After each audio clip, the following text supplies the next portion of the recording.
Navçeya dîrokiya Amedê Sûr piştî operasyon qedexe û şer û pevçûnan niha jî bi biryara îstimlahkirinê di Rojevê de ye.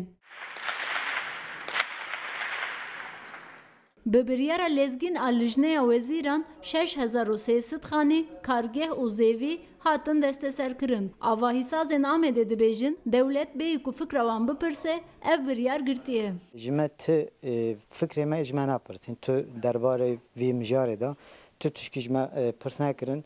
Em jî bi ser vê hem xemgîn bûn û hem jî em hêrs bûn. Rastî vî biryarê em wek destdirêjiya gel malê gel dikin.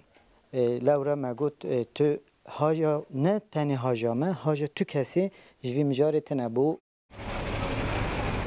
Li gorî hukûknesan jî dewlet dixwaze Sûrê bêşeynî bihêle û me tirsîdarin ku piştî vê biryarê Sûr bibe navçeyekê ku têde tenê polîs û leşker dimînin. Ev biryar Sûrê tamamî vala dike. Sûrê bir insan dihêle.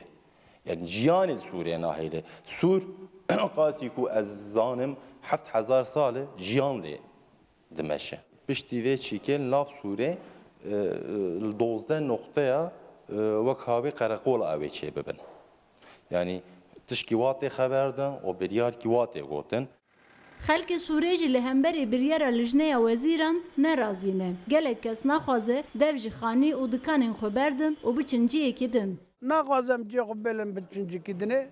Devlet nizam dide nade tişkî deme nademe me bera me de. Em xanî xwe dixwazin, em naxwazin herîn cikî dine. Em malê xwe nadin. Em kolay nadin em mücadele bikin. Lijneya Wezîran a Tirkiyeyê di 25 Adarê de derbarê navçeya Sûrê de biryara îstimlahkirinê girtibû. Li gorî vê biryarê avahiyên saziyên fermî û şin û warên dîrokî jî dêbêne desteserkirin. Li dijî biryara îstimlahkirina Sûrê daxwaznameyên îtirazê jî amade ne. Baroya Amedê niha li bendeyê ku xelkê Sûrê ji bo betalkirina vê biryarê serî li wan bide. Gönül Morkoç, Rudaw, Amed.